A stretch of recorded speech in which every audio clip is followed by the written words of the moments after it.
ನಮಸ್ಕಾರ. ಮೈಸೂರು ನಗರವೇ ಸುಂದರ, ಮೈಸೂರು ದಸರಾ ಬಲು ಸುಂದರ. ಈ ವರ್ಷದ ದಸರಾ ಸಂದರ್ಭದಲ್ಲಿ ನಮ್ಮ ಮೈಸೂರು ವಿಶ್ವವಿದ್ಯಾಲಯದ ವತಿಯಿಂದ ಇಂದಿನಿಂದ ಅಕ್ಟೋಬರ್ 2ರವರೆಗೆ ಫಲಪುಷ್ಪ ಪ್ರದರ್ಶನ ಏರ್ಪಡಿಸಲಾಗಿದೆ. ಕುಕ್ಕರಳ್ಳಿ ಕೆರೆ ಎಲ್ಲರಿಗೂ ಗೊತ್ತಿರುವಂಥ ವಿಚಾರ. ಕುಕ್ಕರಳ್ಳಿ ಕೆರೆಯಲ್ಲಿ ಎಲ್ಲ ಥರದ ವಿಧವಾದ ಫ್ಲವರ್ಗಳನ್ನು ಜೋಡಣೆ ಮಾಡಲಾಗಿದೆ. ಹಾಗಾಗಿ ಎಲ್ಲ ಸಾರ್ವಜನಿಕರು, ಮಕ್ಕಳು ಎಲ್ಲರೂ ಬಂದು ವೀಕ್ಷಣೆ ಮಾಡಬೇಕು. ಆ ವೀಕ್ಷಣೆ ಜೊತೆಯಲ್ಲಿ ಮೈಸೂರು ದಸರಾನ ಎಲ್ಲರೂ ಆನಂದಿಸಬೇಕು ಅಂತ ಈ ಸಂದರ್ಭದಲ್ಲಿ ಕೇಳ್ಕೊಳ್ತಾ ಇದ್ದೀನಿ.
ಕೊಕ್ಕನಹಳ್ಳಿ ಕೆರೆ ಇದು ಇಟ್ಸ್ ರಿಯಲಿ ತುಂಬ ಒಳ್ಳೆ ಜಾಗ. ಎಕ್ಸಸೈಸ್ ಮಾಡಲಿಕ್ಕೆ, ರಿಲ್ಯಾಕ್ಸ್ ಮಾಡಲಿಕ್ಕೆ ಎಲ್ಲದಕ್ಕೂ ತುಂಬ ಒಳ್ಳೆಯದು. ಮತ್ತು ಇವತ್ತು ನಾನು ಅನ್ಎಕ್ಸ್ಪೆಕ್ಟಾಗಿ ಬಂದೆ ಒಳಗಡೆ. ನೋಡಿದ್ರೆ ಫ್ಲವರ್ಸು, ವೆಜಿಟೇಬಲ್ಸ್ ನನಗೆ ತುಂಬ ಇಷ್ಟ. ಫ್ಲವರ್ಸು, ಈ ಗಾರ್ಡನಿಂಗ್ ಎಲ್ಲ ತುಂಬ ಇಷ್ಟ.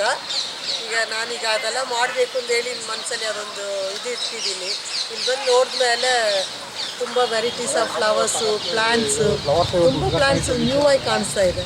ತುಂಬ ಚೆನ್ನಾಗಿದೆ, ವೆರಿ ನೈಸ್.